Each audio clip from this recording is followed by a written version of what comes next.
Bismillah ar-Rahman ar-Rahim.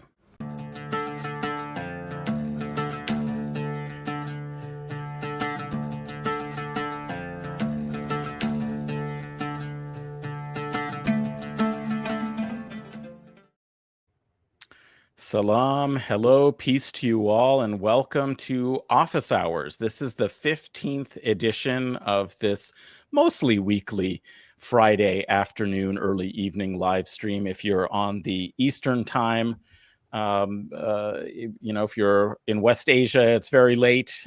We welcome everybody who stays up in Europe and West Asia to attend these, but it's wonderful to be back again and have the opportunity for continuing conversation and discussion about the important issues in our time, and to have, as we usually do, though sometimes I go solo, maybe just talk about history or obscure medieval things. I haven't done that too often. Usually we have a really noted guest to lead us through an important discussion about their work and about their way of interpreting and understanding the world. And this week is no exception. Before I introduce our guest, I do want to say, in addition to welcoming you all, is just to say that as people are trickling in, don't forget to like this particular stream. And I'll note that there are now 2 streams on YouTube. So if it's appearing kind of in a funny format, vertical,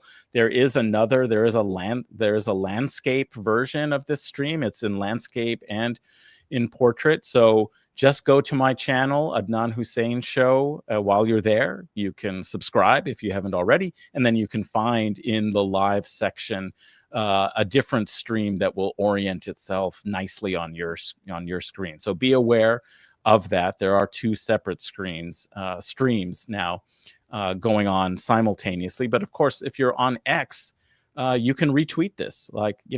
Don't be miserly. Share good conversation and analysis.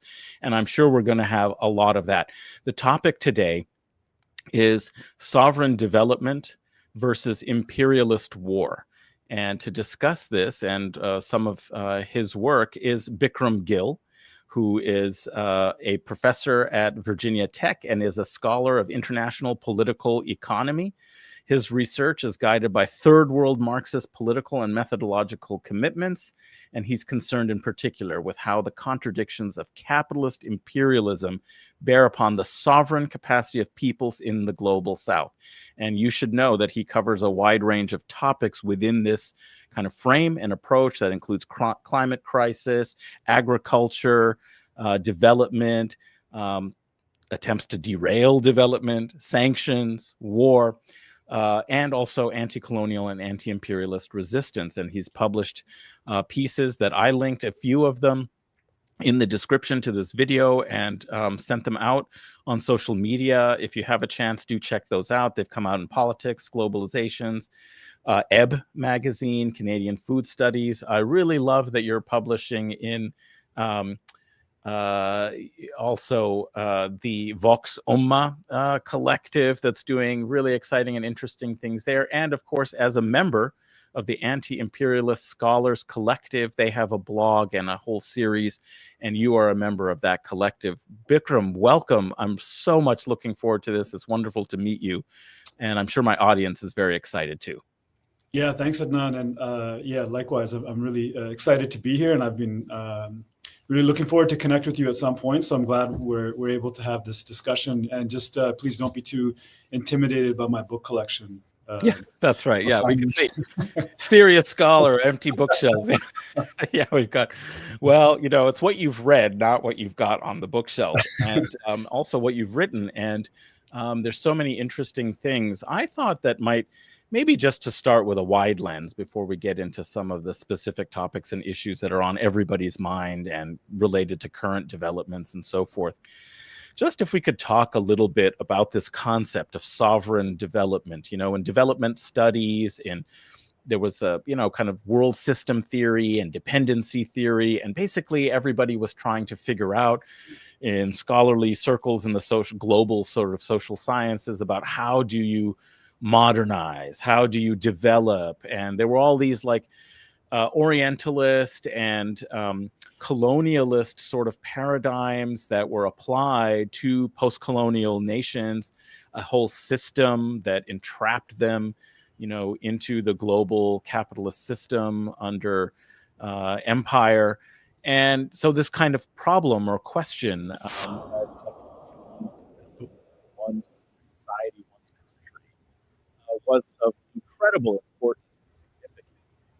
How do you sort of locate? Sorry, Adnan, I don't know what happened. The sound is muffling. Oh, is it? Now it's better. Now it's better. Okay, great. Yeah. Okay, well, do let me know, listeners, also in the chat if like the sound goes off and so forth. But so like, how would you locate this kind of question of like, what is sovereign development and why is it so important, and what are some of its histories and trajectories before we get into a more contemporary analysis? Yeah, so thanks for that question. I think that is really at the center of a lot of my work, and I think so. I would start with those two concepts. Maybe we could break them down individually and then think about them together. So I think the question of, let me start with sovereignty, right? So I think I locate, as a scholar of international relations, that's how I approach sovereignty, and development is maybe more within development studies or comparative politics. So now sovereignty, in that piece that I wrote, Orders of Sovereignty, there I kind of present these two levels of sovereignty, right? Like you have an internal basis of sovereignty. So this is over a clearly delineated territory. Basically, there's a really material equation here. There's a quantitative basis to internal sovereignty. What is the force or the organized force that establishes a monopoly over force within a delineated territory? So, and that monopoly over force determines what is the authority, what are the authorities that can determine the utilization of resources, the utilization of labor. But there is, and I want to emphasize this because I don't think I emphasize it enough in the article, there's a qualitative basis to sovereignty as well. There's a quantitative basis, but there's a qualitative, like, so, you can, and the qualitative attaches to something I think we will discuss, which is the class basis of sovereign development, right? So qualitatively, you can think about, there's a people and there's a territory. Qualitatively, what is the relationship between them? So if the basis of sovereignty internally is in a settler class, or it's in a bourgeois class, or it's in a different peasant class, or in an indigenous conception, what this broaches is, what is the relationship between the people and the land? That's a qualitative component that grounds sovereignty. And I think if we get to a discussion of Palestine today, for example, you have two very different qualitative forms of sovereignty in contestation with one another, right? And that qualitative form of internal sovereignty combined with the quantitative question of the military force that is established over this, those are the ingredients for me of the internal basis. And there's an external component to sovereignty, which is how sovereigns recognize one another. Okay, so and this is a key question of the priority. In the article, I talk about the ordering between the external recognition of sovereignty and the internal basis of sovereignty. So how do sovereigns recognize one another? If there's a mismatch in the balance of force, you're not going to have mutual recognition. You will have one sovereign essentially commanding or granting. If you grant sovereignty, to a people, then you can impose conditions upon them, and that conditions can impact the qualitative basis of sovereignty. So, for example, the United States and Venezuela today, they can say we don't recognize. Not just today, since the Bolivarian Revolution, we don't recognize as sovereign a state that is grounded in a relationship, a collective relationship to oil, like to key resources, right? So state ownership is not recognizable as sovereign, and a condition can be put that must be held in the form of capitalist properties. I don't know if it's on my end. I didn't hear what you said. Oh, that's okay. Please continue. Yeah. Okay. So there's the sovereign. This is the internal basis. It relates to the external basis, right? But so when there's not an even balance of force, and this is going to relate to the question then of development, right? So when there's a mismatch there, and your sovereignty is dependent upon an external recognition, then it can very often reorient that internal qualitative basis. So your resources and the mobilization of your resources and labor are oriented towards development outside of your territory, right? It's oriented towards wealth accumulation and economic development of another territory, or it may not even be a territory. It can be something like a capitalist class that might be territorial, but also beyond extraterritorial, right? So I think that's maybe the question of sovereignty in a way, which is clearly in this discussion already attached to development. Now, let me just for a moment bracket and come to development, and then we can think them together, right? So development, I would start with first, I think there's, like you mentioned, there's a weighty, heavy history, complicated around development. But I agree with Samir Amin and Amilcar Cabral and others that development is not an invention or a gift or a grant that the post-colonial approaches sometimes emphasize, that the North grants the South, right? That therefore must be rejected, which I see there's some value to this when one thinks about different forms of meaning making. But what does Samir Amin will argue development is something the South imposes on the North at first. Maybe the North then tries to flip it into something else, but he's arguing that the social struggles of anti-imperialism, anti-colonialism make a demand for development. Okay, so now what is development? For me, I would start by saying, what is it that the demand is for? It's what Cabral will say, what matters is you meet the material needs of the people. So now we know the history of colonialism and imperialism foregrounds the question of development in a particular way, because the needs of the people are not met, not because the peoples of the South or the colonies were historically lagging behind, but because they were actively underdeveloped, right? Their material needs were actively underdeveloped, and they were actively oriented towards instead the development of the core. So there's an active problem, not of rejecting a development, but a development that was denied, disrupted, truncated. Right? So this is the problem of underdevelopment. This is how I understand it, right? So then the achievement, and then there's another element of development is, on the one hand, you want to meet material needs of the people, but to be truly sovereign requires a form of development, because now this is where I think I take from Fanon. Fanon is somebody who I don't think is celebrating the world he lives in, but realizing that in this world, you have to build power. And to build power, you have to build the productive forces of your country. You have to build the productive capacity. So this is the question of development. And we can see how these two concepts intersect. And what I would say sovereign development then means, in your construction of industry, or if you're an agricultural-based country, whatever it is, are your resources and labor oriented towards elsewhere, which would make you a dependent form of development? Right? Like, is your ability to mobilize your resources dependent, let's say, on the European countries or the North or whoever it might be, who then impose conditions to reorient the flow of surplus towards their countries?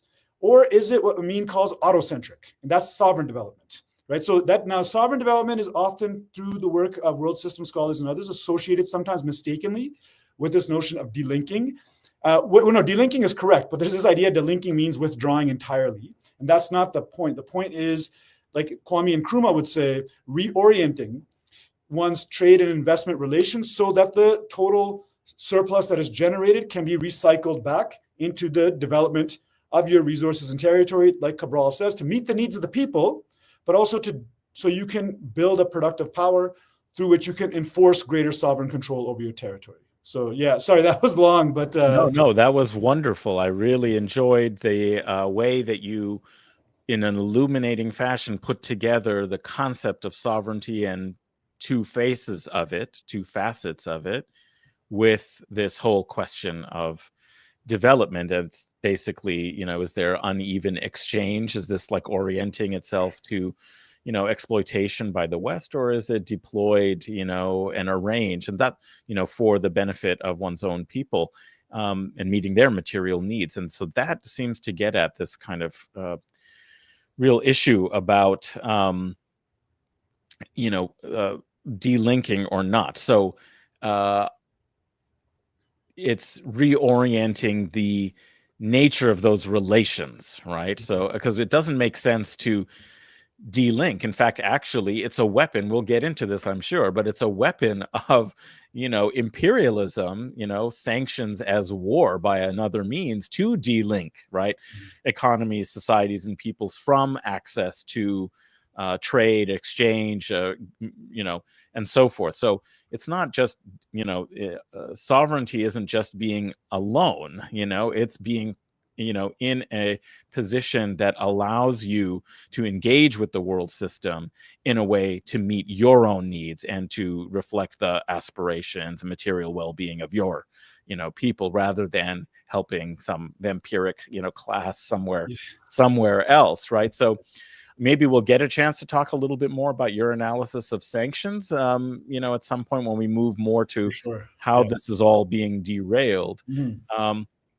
But I did want to, move to thinking a little bit more about sovereignty and the recognition of others. That was an interesting point. And of course, because in this, article that you published on the Anti-Imperialist Scholars Collective blog, Orders of Sovereignty, you do talk about the question of Palestine in the UN Security Council, in the UNGA, and this kind of question of whether recognition, by which became the focus over the course of the summer. I'm sure this is what you were reacting to, is debunking the reorientation of the question of Palestine, i.e. the genocide has to stop, sanctions on, selling and sending weapons and so on has to, be curtailed. This is what people were asking and demanding. The siege has to be broken, right? And instead, a lot of, global leaders of states, particularly in the West, reoriented this into a question of recognition of the state of Palestine officially in the UN, which of course already 140 some countries had done and hadn't prevented, the genocide, but it was reorienting it through the mechanisms of recognition, from the external recognition. Right. I think fallaciously, as you point out, and perhaps you want to elaborate a little bit on this particular case, without any of the internal mechanisms of sovereignty, Yeah.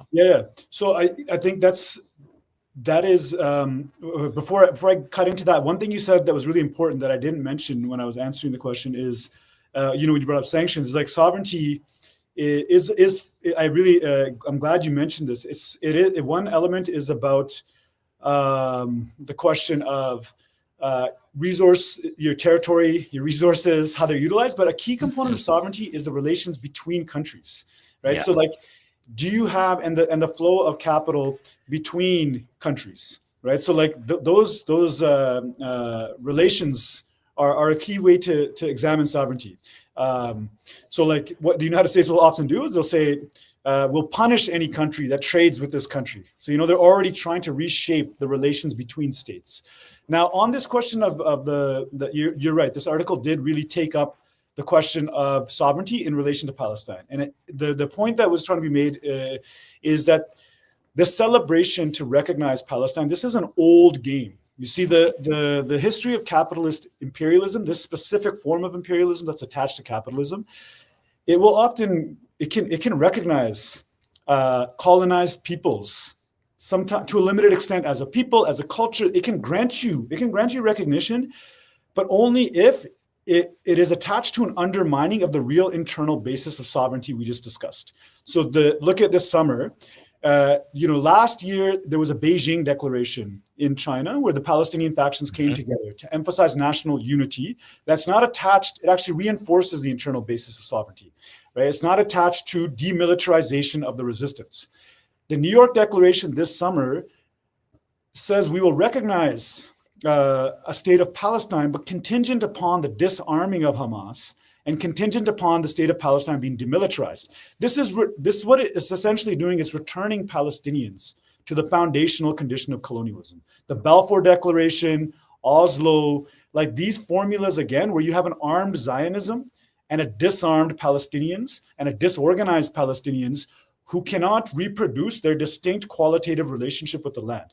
So they, and I like to say this quote very often, Ghassan Kanafani, the Palestinian revolutionary, he put it very poetically, but I guess in a very haunting way, that the Palestinians are forced to exist in a world that is not ours, he said, in a world that is not theirs. So they're essentially oriented towards servicing Zionism because they have been stripped of the material basis of sovereignty. This is why he has this famous discussion of the sword in the neck. Like, what kind of this is the conversation, right? So what we see happening this summer into the UN General Assembly debates, into the Security Council resolution that's happening right now, is a way in which it tries to reinforce Palestinian dependency. Your state will come, lay down your arms. But this is a formula for what we've seen, only accelerated theft of Palestinian land. So the real question that even what happened this week poses for us is, how is it that the United States is able to time and again generate a regional consensus of Arab and Islamic states of the Palestinian Authority to override this internal basis, right? So this is the question that stands before us today in many ways. But yeah, I think this is the thing you always have to watch out for, not just in Palestine. This is a rule of the imperialist world system, and they'll often trick us. They'll say, oh, look, this is sovereignty, we're recognizing it, but look at the conditions they attach to it. You know, and you will find more space to celebrate the quasi-sovereigns of the Palestinian Authority, and must always detach from those in Gaza who are actually building the real basis of sovereignty, right? So I think that's kind of the point I was trying to make. Yes. Yeah. Well, absolutely. And I just want to come back on the whole point of post-colonial recognition. This is something you already mentioned, Fanon, which he was very astute about, this being a potential problem, that the national liberation movement, establishing national culture, wouldn't necessarily solve all of the problems if you maintain and are still in a subordinate position in the world system where you've been recognized. And now you have a comprador or a bourgeois, a native bourgeois class that is connected to and sees its future within, preferential but subordinate relations within, the imperial class of the former colonial world. That's not going to lead to genuine sovereignty or development and the meeting of human needs. And he was already calling out, during his time in some of his shorter writings and towards that are collected, for example, from Al-Mujahid, the FLN's organ, that are in this nice translated collection toward the African Revolution, about West Africa. France's response to the Algerian War was, okay, we're not going to be able to hang on to, and we can't indefinitely impose direct military rule. So let's take a look at what we can do in West Africa and create some kind of independent, supposedly countries, but that they'll have to share a certain currency, and we'll have all of these conditions, and they'll be part of, essentially what was like the British version of a Commonwealth. We'll have like a French version of this, and basically maintain the empire by, offshoring some of the political, trappings of sovereignty while maintaining control over those internal conditions. And so you get the external recognition. And we've seen that so often. I mean, you gave the Palestine case, but that is Oslo altogether. I mean, we've already seen it. This is why your question about how is it that it's possible to keep reproducing in slightly different languages at different iterations in history, the very same thing that already failed. We already know that the Oslo process was, as you put it, a mechanism for the accelerated dispossession of Palestine, right? So, so I think this is a really important point to recognize that that's got a long history itself. Yes. But I do want to come to the question that you posed here, because that is what we're talking about this week, which is this UN security. So, there were announcements of the New York Declaration over the summer. The UN General Assembly convened. The Trump the so-called Trump so-called peace so-called plan, because each of those, Trump peace plan, each of them are very, contested as like unreal. But whatever that move was, sort of articulated this trajectory that you're talking about of hollowing out genuine conditions of sovereignty, making it conditional on, demilitarization and so forth. But at the time that the ceasefire was sort of negotiated and then constantly undermined by continuing of Israeli aggression, it didn't necessarily seem like it was likely or possible that some kind of UN-sponsored peacekeeping force would actually end up, and we still don't know if it ever really will, but we didn't expect that there would even be agreement that such a thing would pass through the Security Council.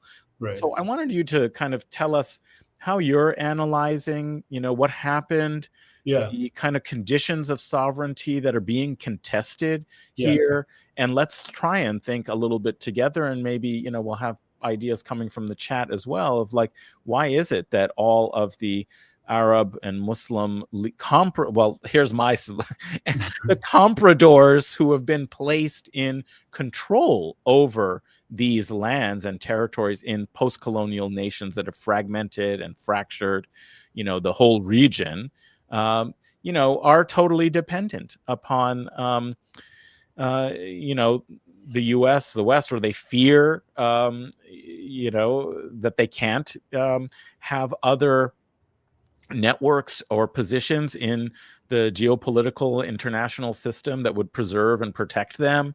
So they are following in line with this. I mean, there was it seems to me, less capable corralling of these groups under Biden, but Trump somehow seems to have been successful in convincing them. Yeah, that's exactly. So that all needs to really be looked at carefully, I think, about exactly how and why. And just one last thing to put in the mix for you to respond to about this is because to me it is like so utterly disappointing when we saw just 2-3 years ago there were alternative pathways that were emerging out of, for example, China's brokering of a return to diplomatic relations between Saudi and Iran, the net effects of that being, a kind of peace arrangement and final kind of agreement to end the horrible genocidal war in Yemen, right? There were things that were starting to happen that, indicated that there could be possibilities for greater regional relationship and cooperation, and partly under the sponsorship of China, that would be very beneficial for the region. And all of those have been, it seems, shattered. You had during Biden, you had like MBS saying, oh, we don't need to care about the United States. Let's join BRICS. Let's do business with China. All of a sudden, that seems to have stopped. So we have to kind of take stock what in such a short period of time has undermined these other trajectories. Yeah, I think so. That's I'm supposed to be working on an article actually looking at this, and I'm not going to say for whom, because just in the case I don't finish the article, but I hope I will. you know how it goes with deadlines. So like I think that and this pattern you're identifying with, and it's really interesting with the Trump administration. This has played out now at least 3 times. There's a Security Council resolution on Haiti, on Yemen, and on Gaza. And each 3 times, and I'll come to this, China and Russia each time spoke very vociferously in opposition to each of the resolutions. But in each case, you had a similar pattern, and we can unpack it. But I just want to put that one thing on the table first. In each case, the United States under Trump has demonstrated, I think you're exactly right, the capability to mobilize a diplomatic regional consensus in Latin America and the Caribbean and in West Asia. So even on Haiti, the United States was able to mobilize regional states, even those on the left, to align with its position on sending in a gang suppression force to Haiti. And like this is a similar thing that's played out on the Yemen resolution and the resolution on Gaza. That's one thing I want to emphasize, and I'm going to come to that. So like the other point, though, I think that's really important just to say up front is there is not going to be, like when you're saying like it's hard to envision the stabilization force. I don't mean to be too dismissive or minimizing of this, but do we imagine Indonesian or Kazakh or whoever they're imagining stabilization force peacekeepers going and saying to Qassam or Soraya Al-Quds, hey, can you please give us your weapons? And this is going to happen? Because I think what we so that's like I think something people have to keep in mind is that this is a really intense, troubling, bleak moment in many ways, but in other ways, that internal basis of sovereignty persists in Gaza. Yeah. It may be contained in that 48% on the other side of the so-called yellow line. But what we saw immediately after the ceasefire was the Palestinian resistance forces, was the Qassam brigades, was Hamas quickly reestablish themselves as that sovereign force. How they were the ones who were disarming the collaborators. They were the ones who actually implemented a policy of disarmament. So they demonstrated that, and That I don't think any of these states that are signing on to this. So that's an open question as to how that's going to play out. Now, the question I think that the United States was after in this resolution is something that I would call like a constitutionalization of their interests in the guise of international law, which is constantly, so they were not able on the battlefield to attain their ultimate aims of disarming Palestinians, of returning them to a total non-sovereign space. So they're attempting to do this by constitutionalizing, enshrining it in international law. Now, how were they able to do so? I think I think this is exactly the lines I've been thinking about, Adnan. Like, you actually had this framework that China had helped broker. They weren't the sole author of this. There were regional forces that were trying to have a Saudi-Iran detente. But what we can trace is that, say, China has attempted to facilitate the integration of the Islamic Republic of Iran into the West Asian region. And it's attempted, and when we see that, you can see that's a very different basis of regional integration than a Saudi Zionist normalization. So we can think about these two roads that have been on the table, right? And you can even think about Al-Aqsa flood or the Biden administration's attempt to respond to that China-Saudi-Iran detente with a Saudi acceleration of the Saudi-Israeli normalization, which in some ways, that's not the sole motivation of Al-Aqsa flood, but there is a geopolitical component to Al-Aqsa flood that's intervening at that scale. So there is this thing that they're putting on the table, and that qualitative basis, we can think about that is, what is China saying to the Saudis? They're saying the integration of Iran into the region can facilitate the entry of a form of investment capital that you can't get from the United States. Let's say investment in renewable energy. Let's say investment that'll help you transition your economy. Qualitatively, we can bring this. What the United States can offer is a military architecture. They can offer you F-35s. They can offer you some type of AI future, but that's still attached to a military oil economy that it seems like they're trying to shift away from. So I think this started to shake. You're right, with the emergence of the Trump administration, and in May of this year, when he goes to the Gulf and he meets the rulers there, it was pretty surprising. Not surprising, but there was some expectation that there may be an attachment of Saudi arms deals with a ceasefire, but that doesn't happen, right? So it seemed, and I myself was not surprised, but I had to take stock of that. I remember thinking, okay, what happened to the Saudi, Iran, China trilateral framework? So the question to ask is, I think, what gives the United States this type of power that's just both material and tangible, but there's something else happening. There's a way that the class forces in the region remain integrated into US capital circuits. So how has the United States been able to combine material power, leverage, but also something that I don't think the contending powers like China match, which is will? Okay, now this is a complicated question. I think, let's say, Russia is really bogged down in Ukraine. I know there's a lot of discussion that Russia is winning the Ukraine war, et cetera, but they've clearly exited West Asia in any substantive way. And they don't really have either the will or the capability or something when the United States says, if this doesn't pass, there will be war. Now, who is ready and willing to go to war? Who has demonstrated that capability? Very clearly, this has been the United States has been kind of no holds barred in a certain way in what they're kind of presenting in that sense, right? So how is it that I think the question to pose is, how is the United States able in Latin America or in West Asia to construct this regional diplomatic consensus? And then I think the debates around, say, China in particular, China and Russia vociferously opposing all of these resolutions, Haiti, Yemen, Gaza, but not exercising their veto. Now, I think there can be definitely a strong criticism that is launched. Can I ask you to pause right there? Because that's an important and excellent topic that I definitely want us to get into.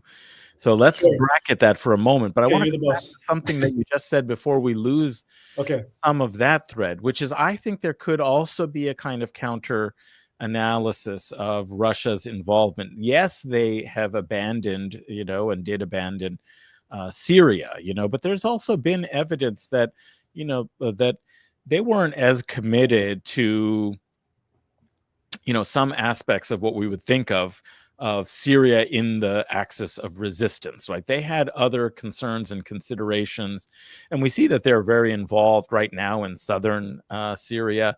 They seem to be cooperating with the idea of trying to connect, Daraa and those regions of the Golan that have been, where Israeli occupation has been extended much further, with, through to the Kurdish regions in the north and the so-called David's corridor. And there's evidence that they have been going along a track of, even before the Assad government fell, of trying to encourage him to, maybe pull out of his Iran kind of connection and make peace with the get back into the Arab League, which ended up happening, and make peace with the Gulf states and to seek kind of patronage there. So what I would say is that they have not necessarily been as committed with their own kind of troops and and that kind of thing as we've seen perhaps in the past, but they still also have their own orientation within it, and it's not one that is anti-Zionist in any way whatsoever. Right. So so there's some complications, it seems to me, with thinking about this BRICS bloc and some of the affiliations and alliances. And of course then we'll come to China, and we'll have to admit that China, while it did this, what I was very hopeful about when it brought together all the Palestine factions, and this is before October 7th that it put together the Palestine factions, and then looked like it was going to push on some kind of at least a two-state solution being materially realized. It was setting up the possibility to make a diplomatic offensive of some kind on that score, and that it was interested in West Asian affairs, and, as you put it, the integration of Iran into the rest of the region more fully. So, that seems to be, we're on a surprising to me, well, it's not surprising, but disappointing, but you can only be disappointed if you have hopes. And those are, in geopolitics, very unreasonable, perhaps, to have any. But I guess the fact that they're, still a very big trading partner for Israel, etc. They've done, nothing about that. So, I don't know if you wanted to react to the Russia kind of question, is that it doesn't always make sense to group them exactly the same and to think about them as some anti-US bloc. I mean, when it comes to the question of the state of Israel and Zionism and their own envisioning of what's possible in the region. Like, they want to just have some, relationship and some access to these Gulf states as well. So that's one component, and then we can talk more fully about China. Yeah. So, okay. I mean, and I can speak more to China than Russia, but I would just say, I agree with you. It's not necessarily helpful to conflate Russia and China into a singular interest. But the question of I think there's how I would encourage people to approach it, or how I like to approach it, is suppose for China or Russia, they're caught up within a series of contradictions. Mm-hmm. You exist in a world system that you cannot escape. So you need to try to assess things as far as possible in a totality. Now, that might seem very complex, but to simplify it to one sense, like a question that I'll often ask is, if you were to, for example, remove China from the region, who does it benefit more? Who does it harm more? Right. So I would continue to maintain, and I don't think these are ethical and moral questions, because a lot of people are posing this term in terms of ethics and morals, which I think is an important basis. But if we were to stay on a materialist plane, I think for both China, maybe less so Russia, but especially China, it is in its interest, I think. I don't think they're just doing things. They're, like people saying this week, China's just concerned about its interests. In fact, the integration of Iran into the region is in China's interests. To contest U.S. power in West Asia is in China's interests, right? And I think it's the same with Russia. So to approach it on a totality, to a whole of system question of what's happening. In Russia's relationship, I think say when Libya happens, the war in Libya happens, I think the Russians and the Chinese are still at a point where they think they can work with the West, and then they feel very betrayed, and then I think Russia makes a decision in 2014 that the external recognition question from the West, that is something they must abandon. And it's just a question of force, whether in Ukraine or Syria. I think they make the decision about 10 or 11 years ago. But I think, they are not, I don't know, like the questions you're saying in Syria today and the moves they're making, I think this is in some ways reflective of a recognition, maybe on the part of the Russians, right, of who actually holds power and leverage regionally versus them really holding a line in Ukraine and maybe giving more ground in West Asia. So I think, it's important to be mindful of the counter tendencies of the Russians, of the relationship they have with Zionism. But I think, Russia's relationship with Iran and China, I think that's a very highly valued relationship that they would have. So I don't think but I can say more on China. I think there's more I can elaborate on that if you want to do that now or later on. Well, okay. It's a big topic and it's an important one, and it has really been roiling, people's online. I've noticed. Yeah, tanky split happening. Okay, you said it. Yeah, right. So we should possibly get to that, but I guess just a little bit more on this earlier diplomatic kind of environment. One is when you're trying to think about what is it that the U.S. has been able to do and trying to wrestle with, how to analyze its success in putting together such a coalition to agree basically against international law. Nobody obviously cares about international law, but it's a very obvious, UN Security Council problem that for the first time ever, it is not affirmed, Palestinians, right to self-determination, a whole host of things. It's really quite extraordinary to be able to get all of these Arab League and IOC, Islamic organization, I forget what it stands for, but at any rate, the bankrupt, kind of a coalition of states, of Islamic Muslim states, that actually, interestingly, in its history, was started essentially as a response to, attacks in East Jerusalem, post 67, that they then said, well, I guess we better do something for the sake of Palestine. So let's bring all these. And now it's a completely quisling, either ineffective or a quisling, organization in affirming the Trump plan. Right. So that's, what's happening, right now.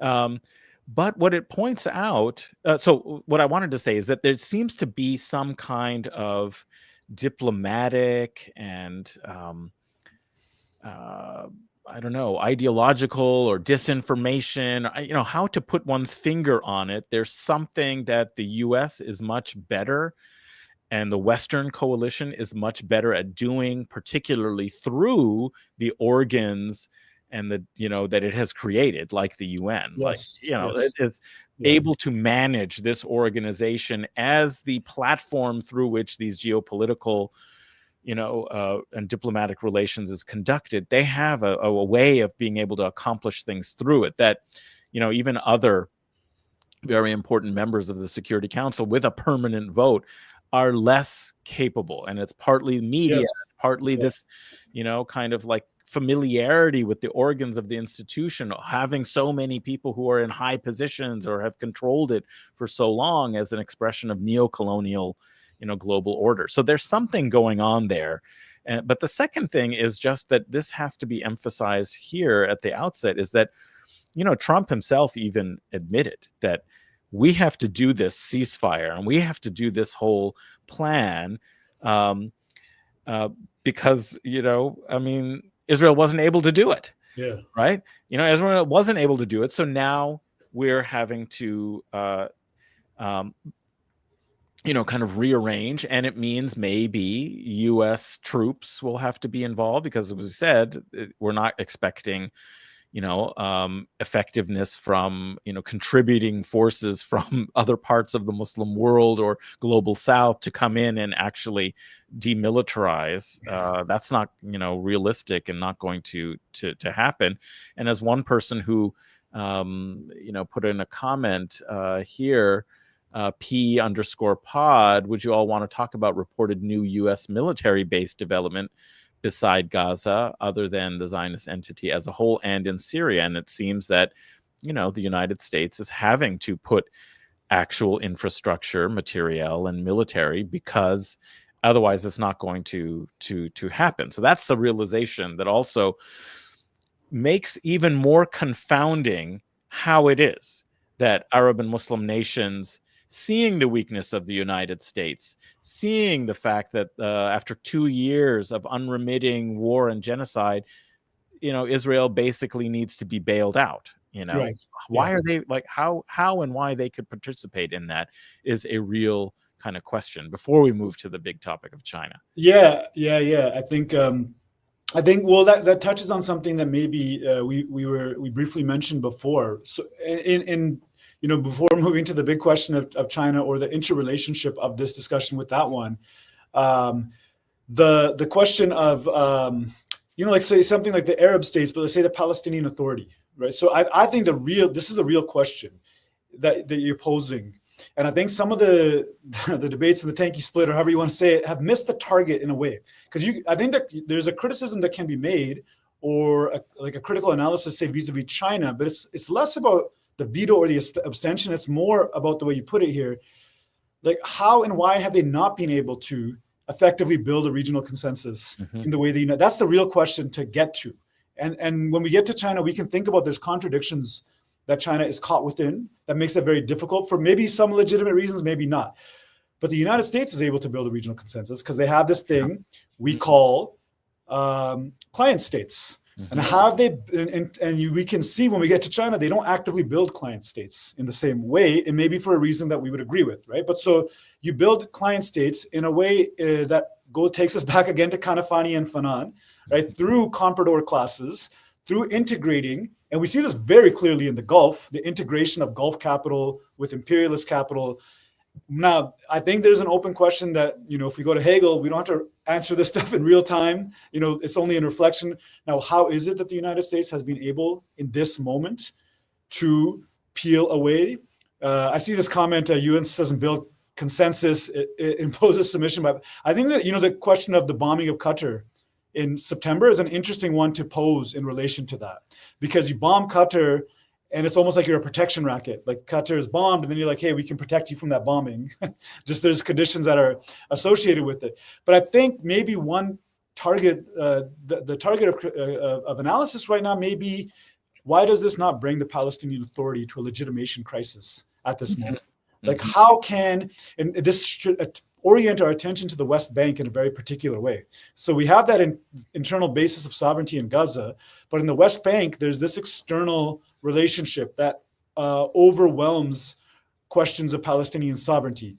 So how is it that the Palestinian Authority maintains rule in the West Bank? Because when we get to the discussion on China, again, I'm not trying to sidestep criticism of China here, but there's this question of China, are they supposed to impose a line in the name of the Palestinian people, like basically doing what the United States might do elsewhere, the people versus the regime type of framework, right?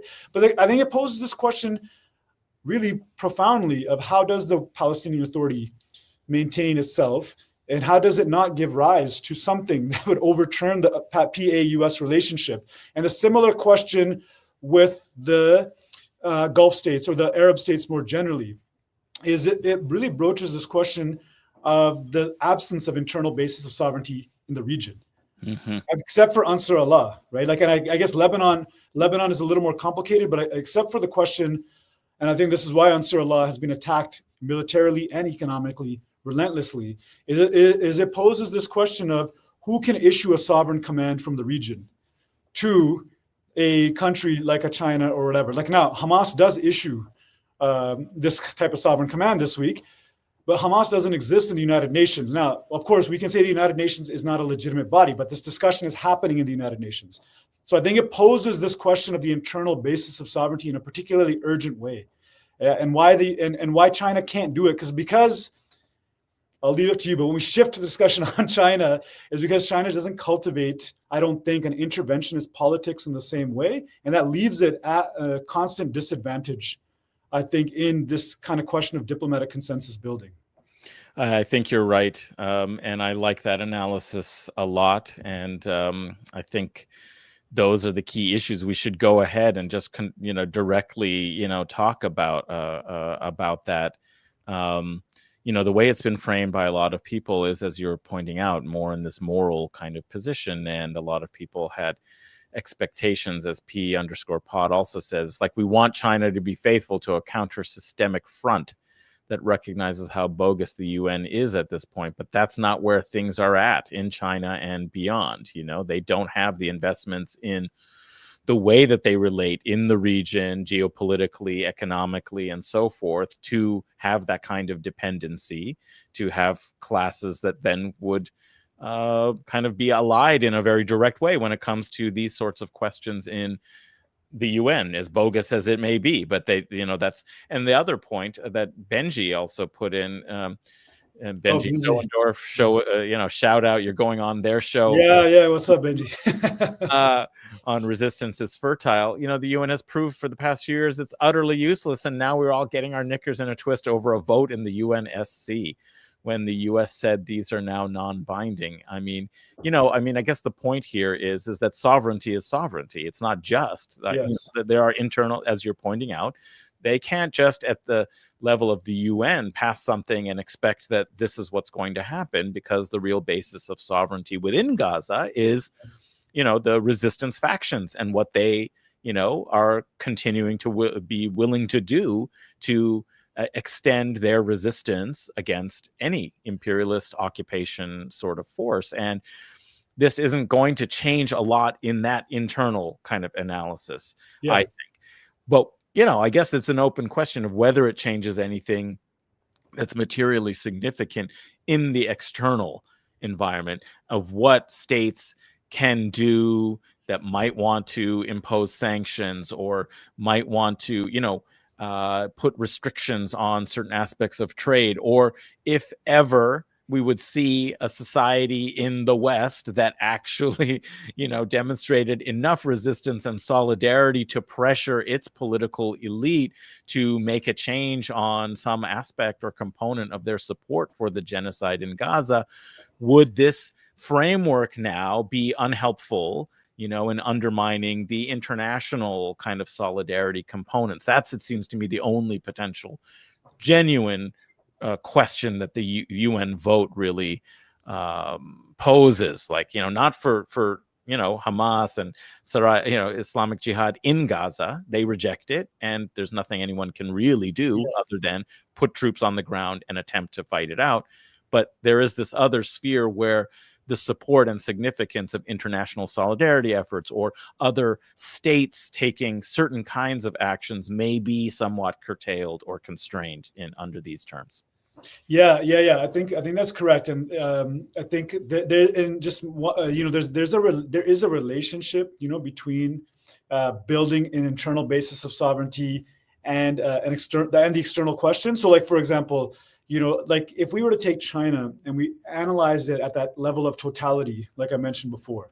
So it is clear that China from the 80s onwards entered into a contradictory path of building sovereign development, understanding the need to rapidly develop the productive forces. They shift from an emphasis on the relations of production to the forces of production, understanding like, okay, we need productive capacity, otherwise we are going to remain dependent or weak in relation to US imperialism.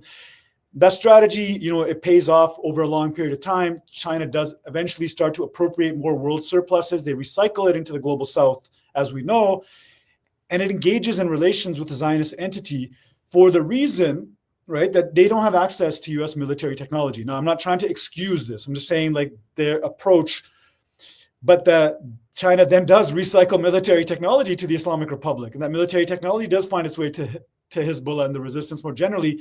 And the whole way that China is able to help countries withstand sanctions will have an impact on the development of this internal basis. China's not driving it, right? It's Palestinians who will liberate Palestine.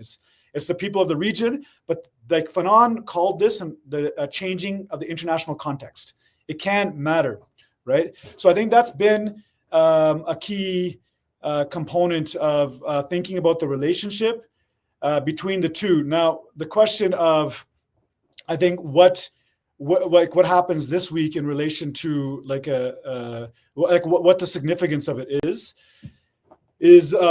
like their policy has long been, and this is a big contradiction, and maybe I see people in the chat saying, why are we even talking about the UNSC? But I think there's been a way in which, say, China will say the United States acts as an arbitrary power.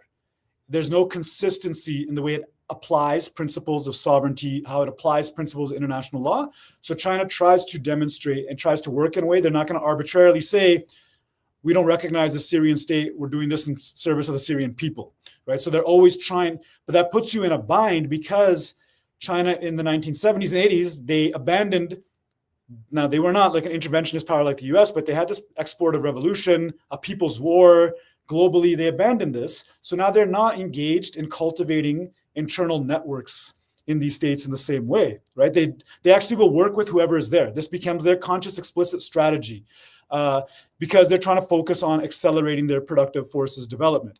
But now people can have a legitimate critique of this in terms of the impact it has on affected people, but it's clear that this has now potentially at times a negative impact on China itself. So this is where I would say I would disagree even that China's interests are in working with the US and West Asia. The China needs the US to be defeated in West Asia, in fact, right? Like, because the United States gambit with Al-Aqsa flood, the United States relationship with Zionism is about reimposing its control over the energy resources that go in and out of the region, because they will never, ever, the game is over. China has won the economic game.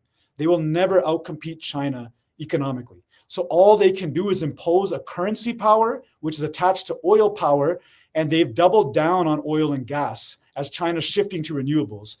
So this West Asian program is core to the containment of China. So like that's all I would say is in relation to these debates. But like I think the significance should be that it demonstrates, like we mentioned before, it should demonstrate the illegitimacy of the client states and the PA. And I think that's where a lot of the discussion needs to be. Absolutely. I mean, this is what, is such a big concern, is over the course of these 2 years, even more clear than it was for the last 30 or 40, that these client regimes have been enemies of their own people. I mean, this is like the basics, is just that these are, highly, corrupt and repressive regimes whose sole function in the post-colonial order was to uphold some kind of neocolonialism.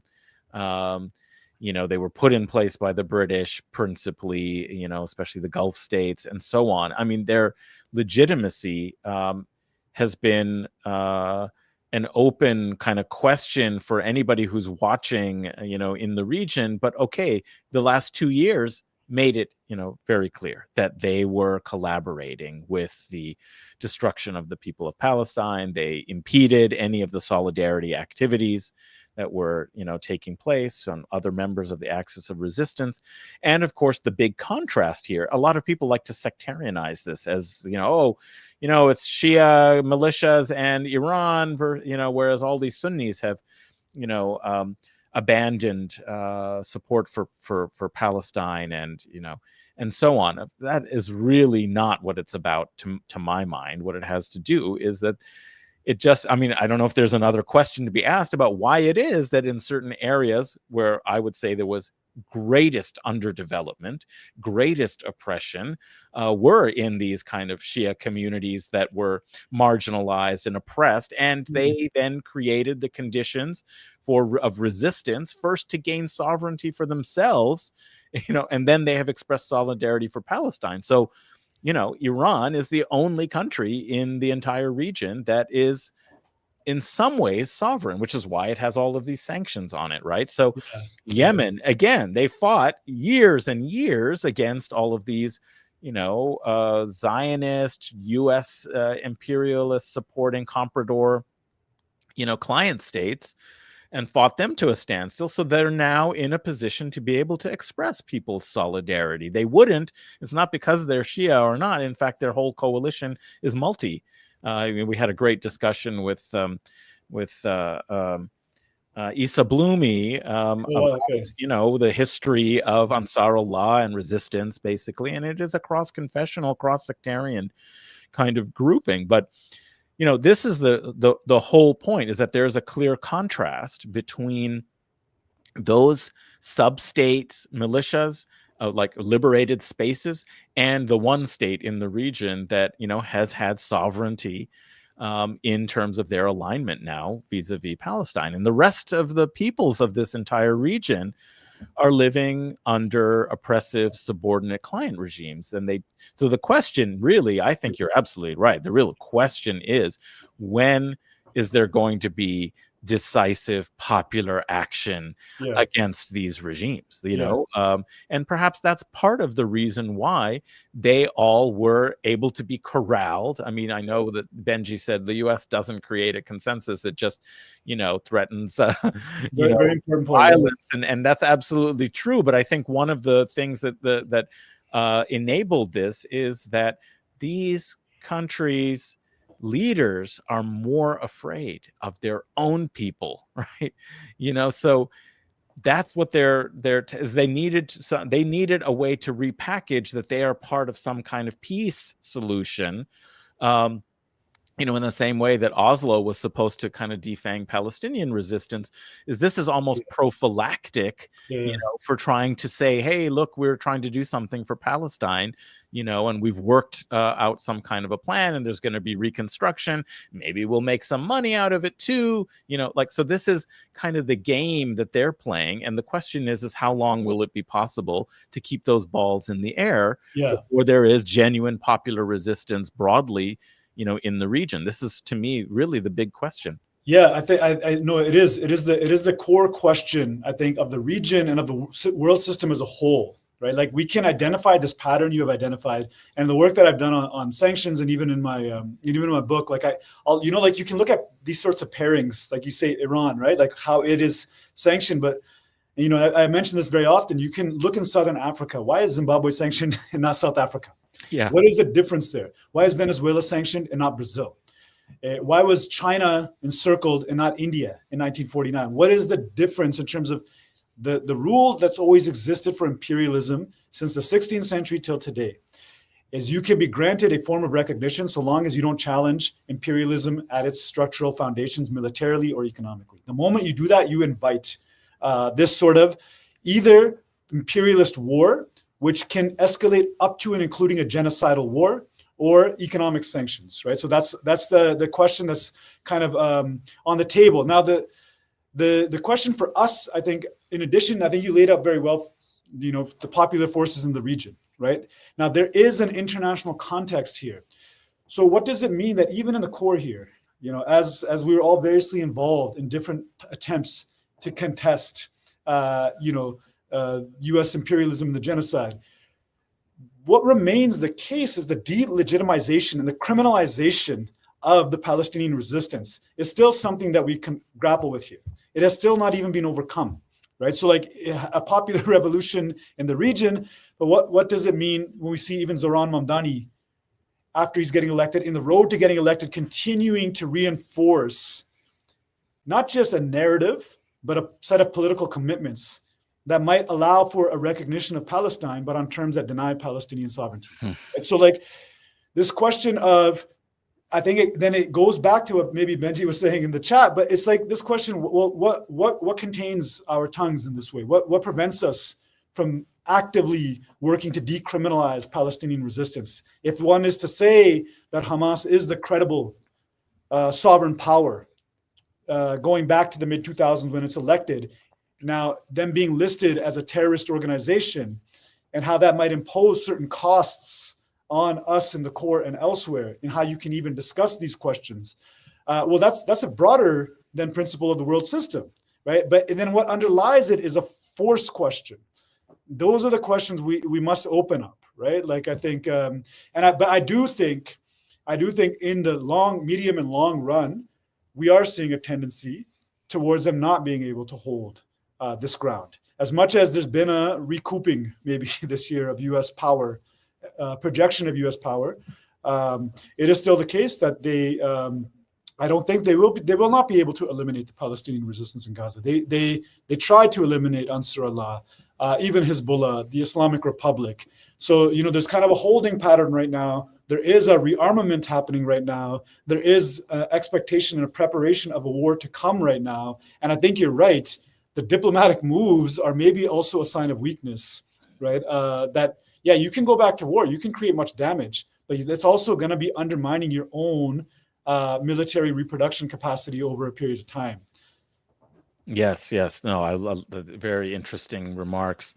We should probably deal with China before we come then to, we've been talking about components of imperialist war, but that's something we should also talk a little bit more about: sanctions, other components of why and how they derail. But let's first talk a little bit more directly about China, because as you said, there was a lot of like moralistic kind of outrage, people feeling that perhaps they're just willing to sacrifice the Palestinian cause and question. It doesn't matter very much to them, and so it's okay, which I think occludes all of what we would consider the anti-imperialist analysis about the significance of the Palestinian resistance and national liberation struggle. So that doesn't make a lot of sense to me to like go in that direction, but others, I'm not sure I like a lot of the defenses either. A lot of the defenses have been, if the Arab and Muslims, which we were just sort of talking about, the reasons why,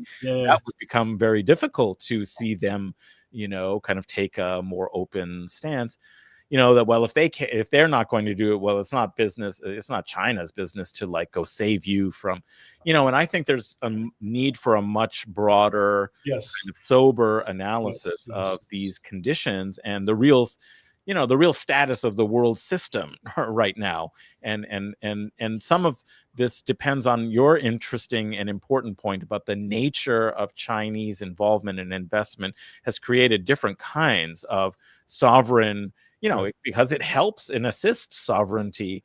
It is not necessarily meant to fulfill Chinese objectives about, its potential position in the world system. And I would sort of argue, and I was kind of concerned about the loss of Syria, as if you do this and if you allow Iran to be, attacked, this is, actually dangerous for the Chinese. I agree completely with you that it's actually in China's interest to integrate Iran as an important and powerful player and bring up the region of West Asia to resist, more effectively and better, the ravages of imperialism. So, how do you try and think about it?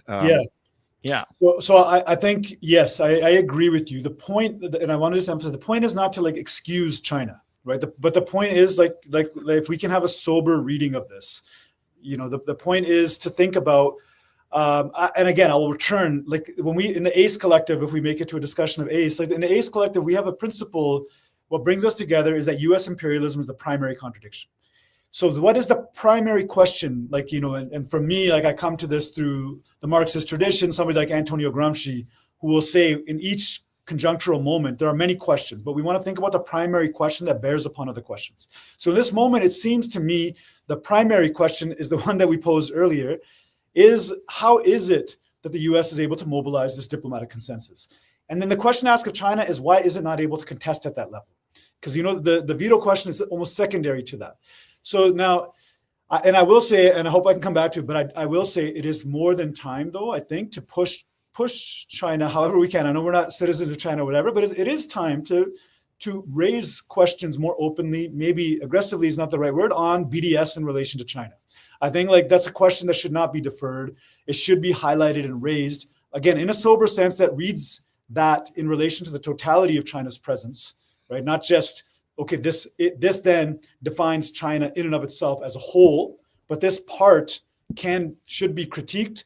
And then I think, like China's its interests are in, like I was saying before, in establishing a different order in West Asia. But it's what China has not done. My criticism of China would be this, right? Like the Beijing Declaration, China does not put teeth behind its initiatives.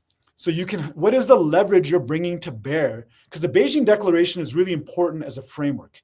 I think it's really important for people to revisit the Beijing Declaration from last summer, because what's essentially doing, the project of colonialism and imperialism is balkanization. Let's just be quite frank about that, right? Like on any scale, it wants to unify. If you go to the 19th century, unify Europe in the Congress of Vienna, partition Africa, partition Asia, partition China. That's always the formula they want to have. So balkanization is something, well, I keep reading the comments, so I keep losing my train of thought. Where was I going with this? It was a very important point I was making. So the Chinese, they don't put leverage behind their initiative. So the Beijing Declaration, for example, is so important because it's promoting Palestinian national unification. So the West Bank, Gaza, this is a fragmentation of the Palestinian national body.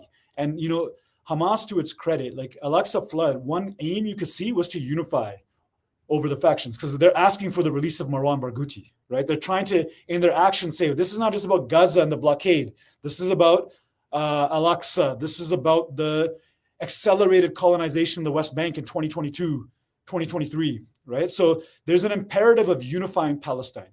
The Beijing Declaration creates space for all factions to come together. Now, what China doesn't do, though, is it never applies leverage to advance these initiatives. And the United States will apply leverage, like we can see in the war with Iran. Now, China is not inactive there, but they have a long-run strategy that the United States will collapse under the weight of its own contradictions, right? Like, what are the contradictions of the United States? Well, you have a massive capitalist class that will not reinvest profits in a way that will actually make it economically competitive as an economy. They'd rather send their profits into stock buybacks, right? So, there's a whole set of contradictory relations that I think China is assuming may lead to the eventual weakening of U.S. power and the containment of the U.S., right? But they don't bring direct leverage to bear. This is one thing I would say. And whether in terms of the relationships between states, whether in terms of advancing the Beijing Declaration, and what one form of leverage may be, is to more acutely bring pressure to bear on Israel, on the Zionist entity. That's a clear form of leverage that you could exercise, or in other forms. So I just think there's been a hesitancy to exercise leverage on the part of China, and I think that's something that explains what's happening here. But I would still say, though, then that's a limitation. So it's not simply about this is the responsibility of Arabs and Muslims alone, right? I think, I would agree with Ali Abu Nima, who recently said this is an international issue, right? And Palestine is actually at the heart.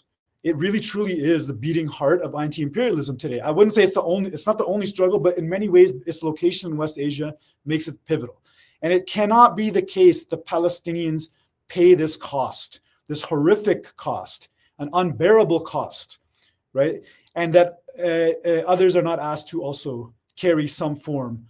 Because if it's the case that the destruction of Iran will open up the road to a deeper attack on China, and if West Asia is a key front right now in that battle, and the Palestinians are paying for this to the degree, and people in the region more generally have been subjected to the most intense degree of military intervention over the past century.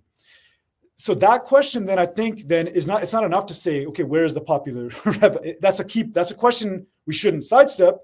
But then I think this question of what is the leverage that a China can impose, and that question needs to be put on the table as well. But I don't think it can be the question either, right? If that makes sense. Right. Yeah. It's not about the savior simply because it is the most economically powerful, nation, that it then has to, act as the insurgent of the world, the way the US is the hegemon and the policeman of the world. And so China has to be, insurgent, of the world.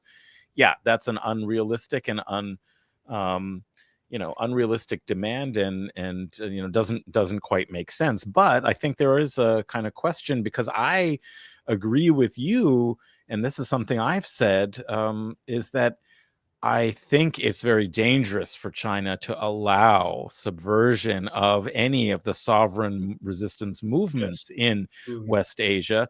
I was deeply concerned about what Syria could portend, and we've been seeing devastating consequences and effects both for the people of Syria, but also for the larger anti-imperialist struggle in the region.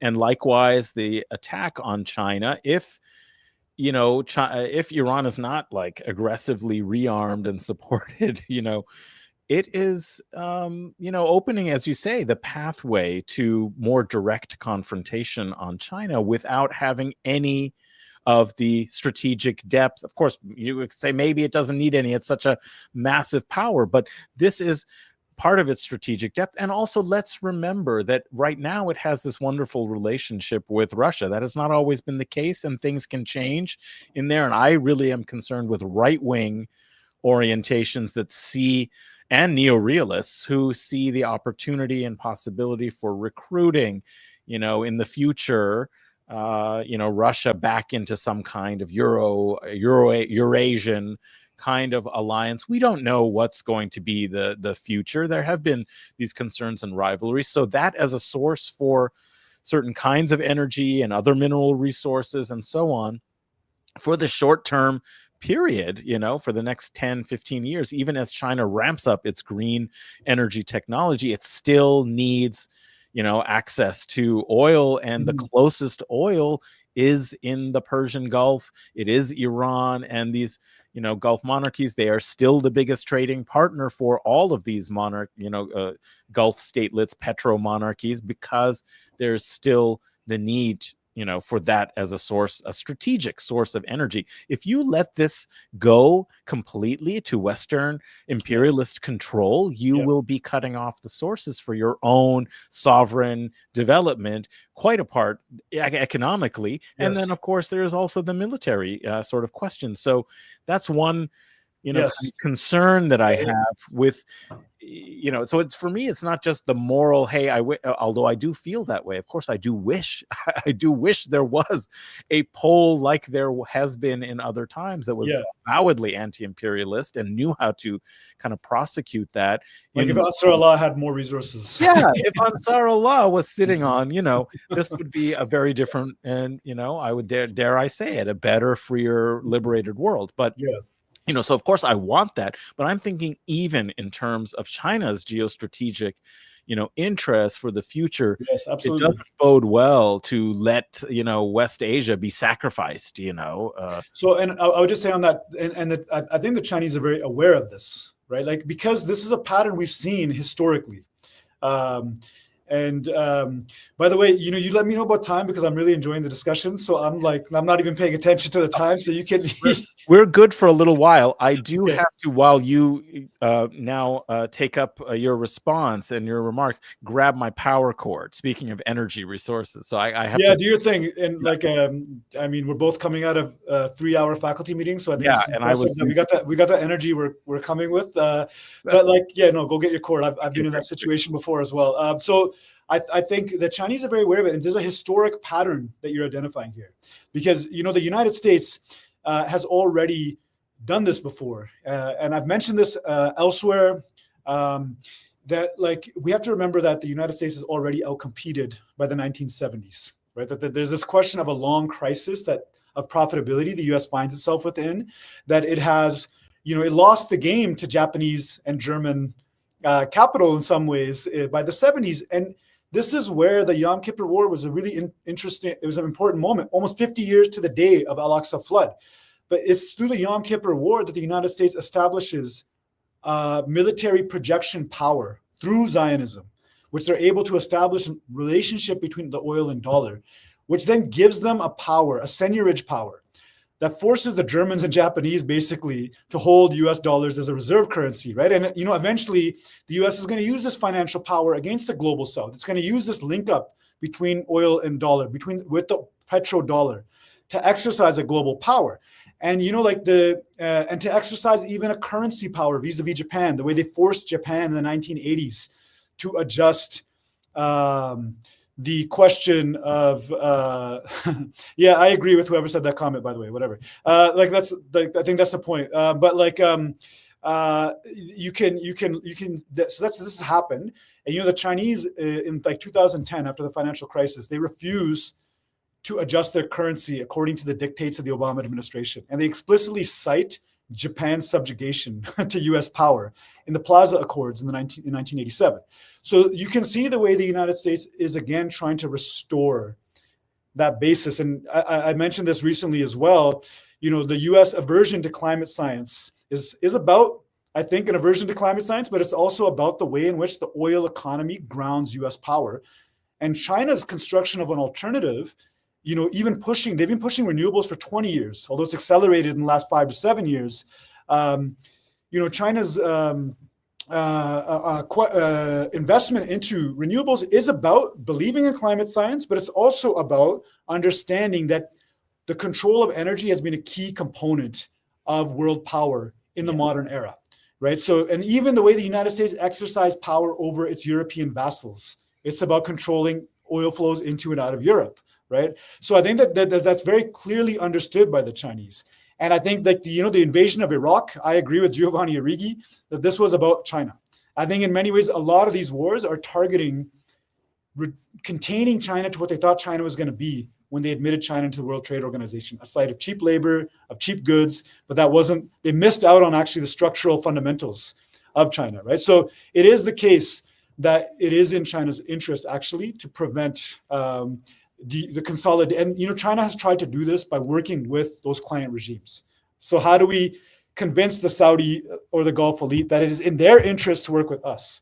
And this is like an approach in IR, but also in the work of Arrighi. This hegemony theory is you build hegemony by convincing other states that they share your interests. But I think you said something very interesting that Arrighi also talks about, is that the capitalist form doesn't try to convince a state as a black box, but the capitalist classes in those states, that your common interest in suppressing your subjects lies with us, right? Like, so the way in which, what can Trump offer bin Salman, or what can be offered in terms of a common interest, that qualitative sovereignty of a ruling class lording over their subjects in a particular way. I think that's something that they've done. But I think, this is a question that's going to confront China today. Right. And I think, we can talk about it. We wouldn't have time, but, the Venezuela conflict, I think, has a very similar set of questions right now around this. Right. So, but I think they're aware, but it seems like they were kind of boxed in a little bit at this moment. Yes. I mean, that's itself a very interesting question. I had this theory that then Tariq Ali ended up writing a book, that really, substantiated it, which was that, the pink tide, the first kind of wave of the pink tide was as a result of U.S. empire being kind of, occupied and drained with the Iraq and West Asia. It had wars in Afghanistan and Iraq taking place, and that this actually created some space where populist forces, were able to, roll back some of U.S. imperial control in the region, and that, of course, those were then, subverted because there was a period where it could pose. What was interesting right at this moment is, if the U.S. actually does get involved in very substantial military invasion, occupation, or some very substantial attempt at regime change that occupies quite a lot of resources, diplomatic attention, and also has to deal with like the pushback that will come, in the region, at the same time that is trying to undergird this crumbling, role in West Asia that is sort of cobbled together because of the particularities of this moment, that's a kind of interesting question or conundrum, and problem, like whether it will hasten, the collapse of the whole by this imperial overextension, because I think we've seen in many ways that, resistance in Iraq, in Afghanistan, just the last 20, 30 years since 20 plus years since the global war on terror, that in fact, actually, that has opened up space of resistance elsewhere in the kind of global, in the global system. And Yeah. that's what we're kind of wondering now. Is this going to be an opportunity, actually? I mean, I'm not saying, hey, yes, I want the US to go in and try and do some terrible crimes, war crimes, and so on in They Venezuela. can't, though. They can't. They can, but that's what is if they attempt to, it could Yeah. be very, very devastating for them, and Yeah, you're right. You're open right. up, resistance and possibilities around the world, to seize this opportunity. And so that brings me to the other half. Like, we've talked a lot about sovereign development, and we've been talking about imperialist war, but really to talk about why imperialist war, right? We think of imperialism, as subordinating others. It's basically undermining the sovereignty of others geopolitically, economically, and so forth in order to perpetuate the benefits and the gains for a particular class, leaders of the empire.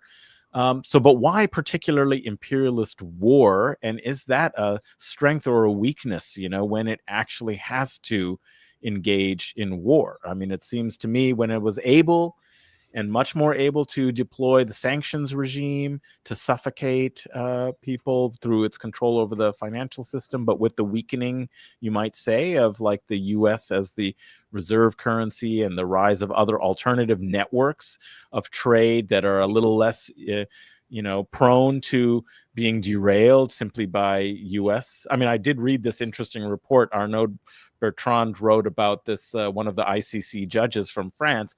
Basically, his life has ended because he can't do anything. But that's because Western Europe is completely within the network of the empire. So it's very easy to put any sanctions and everything's closed down. But Iran is producing all kinds of missiles, is doing all kinds of things because it is forging different kind of networks to evade these sanctions, right? So that seems to me, if you are really strong, you don't actually have to engage in imperialist war. You can do it through other means and mechanisms. What's your analysis about the importance of imperialist war in the system? So I think in my view, you're right. So this is a really important discussion because capitalism is often understood in a narrow Western form of Marxism. Capitalism is understood as operating not necessarily by extra economic force, but by the dull compulsion of economic relations, right? But I think, like, just as Marx talked about primitive accumulation as being the foundation of capitalism on force, capitalism is a global system from its origins, and war is core to the emergence and reproduction of capitalism, in two registers, I will say. One register is it creates the conditions for the denial of sovereignty. It creates the conditions for this value transfer. But another one, and I don't mean to keep picking on Benji, I just saw this point he made, is that war becomes a site of accumulation itself. And that becomes a contradiction because your military-industrial complex will actually not be a rational war machine, but war will become a zone of profits when profits have a crisis elsewhere. So there is something really foundational about war to imperialism of the capitalist sort that I want to unpack. I'm going to come back to this, but just before I forget, and I apologize to you, Adnan, and your readers for being a bit maybe all over the place here, but I just don't want to forget that what we were just talking about, sovereign development and anti-imperialism today in this question of the region, one thing we didn't emphasize is actually the Saudi-Iran detente. The key ingredient was Ansar Allah. Like what drove them to the Chinese was that the Americans could only say, because they couldn't defeat Ansar Allah, so they could only, the only thing they would say is, we'll give you more weapons. And the Saudis would say, well, we keep bombing them, but they keep standing up.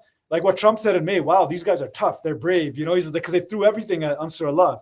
And the Chinese said, basically, we have a different framework, not a war on terror framework, but a global development initiative. So integrating Iran into the region, a certain kind of investment capital, this can enable a certain type of stability that you're not going to get from them, right? So I think even today, just to go to what you were saying, a force like Ansar Allah will continue to hold the keys of what is to come.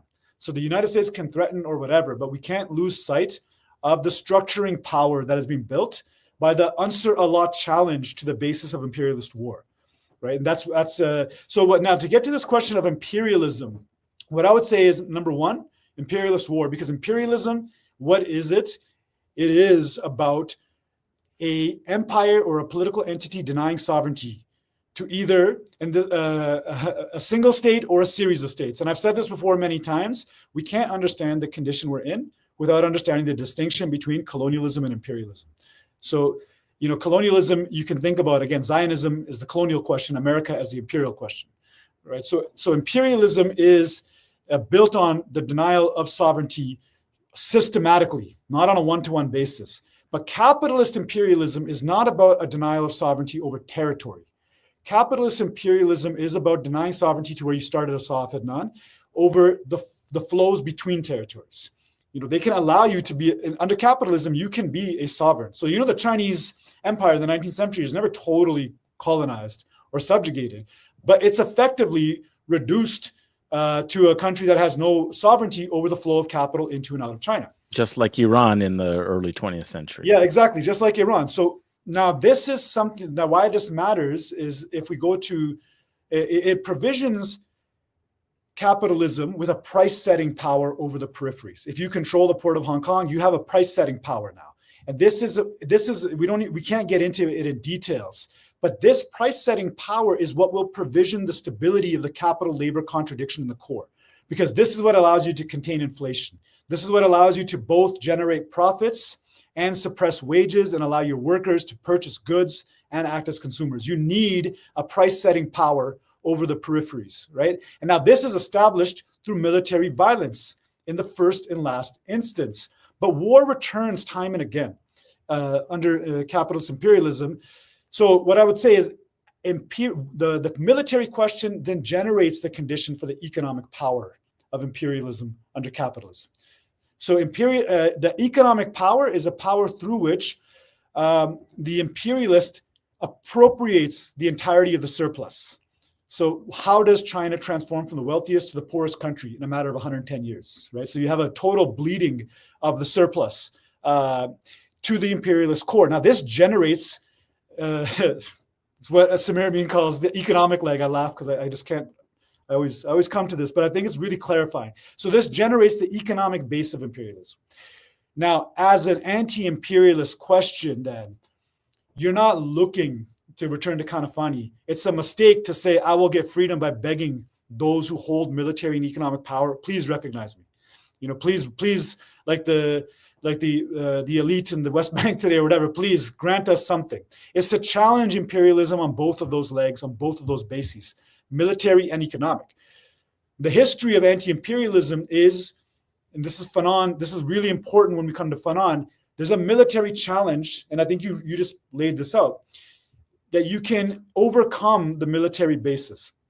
Now, the rule of imperialism, though, is when a people start to challenge that military basis, they challenge the right of the colonizer to exercise economic power in their territory, or they challenge that military basis. International law has always actually held that those people can be subject to genocidal violence.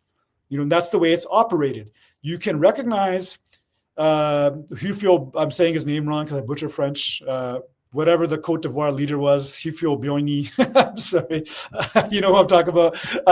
Like Fanon makes fun of him in Ratchet, right? But like in those essays, Hufouet Boigny, Hufouet. So you're close to, yes. Yeah. So like, anyways, like, so there's this, there's a way in which you can recognize that sort of figure as a sovereign, but not anybody who challenges that can be subject to eliminationist violence. Now, the relationship between the two is when you have a successful military overturning, right? So this is why that essay that you linked to, Two Logics of War, like I just wanted people to remember, so let's say not a conflict, not a war. So there is a genocidal war that needs to be named, but there's another war, it's an anti-imperialist war. That's of necessity seeking to restore the internal basis of sovereignty. But the history of imperialism is it'll move between, like you said, economic and military. So when you overturn, through armed struggle, you come to independence. Fanon will say, the colonizer says to you really quick, okay, if you want your independence, take it and starve. Thank you.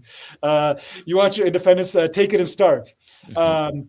Which means they impose a capital strike through sanctions on a country that achieves that internal basis of sovereignty, because now the reality of the history of colonization is you are dependent. Like, Fanon even says, we have the land, but we don't have the means now to mobilize the land because all of the surplus got concentrated in the core. So they can impose a capital strike. which is why the class basis matters, because you can overcome that dependency in a limited extent through something like a peasant-centered national development program that can generate small-scale surpluses. But imperialism switches between economic violence and military violence. So when it gets contained militarily, it'll seek to impose sanctions. But when sanctions don't hit, I think this is the point that you're setting. When sanctions don't hit, like in Venezuela, this year, Venezuela starts to reemerge as an oil exporting country in a small measure. Mm-hmm. So now sanctions aren't biting in the way you might want, in the sense you want Venezuelan oil integrated into the US order. So is this a point where you switch back to military power? Now, economic sanctions don't work on China in the same way. Is this why you try to militarize the South China Sea? But this is where anti-imperialism also has to walk on both legs. China might provision the economic basis for countries to withstand sanctions. Mm.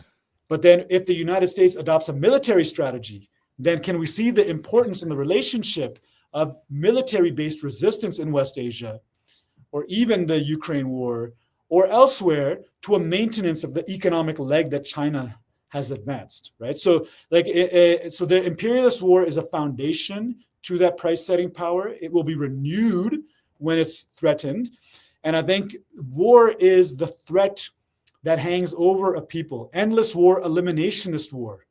If you dare question the basis of the denial of sovereignty, if you relent on that question, like the West Bank, or like India under Gandhiism, or even when South Africa relents on land redistribution after the end of apartheid, if you constitutionalize that power, you can be granted an external sovereignty, but you're not really sovereign. You are dependent. You might even get the World Cup.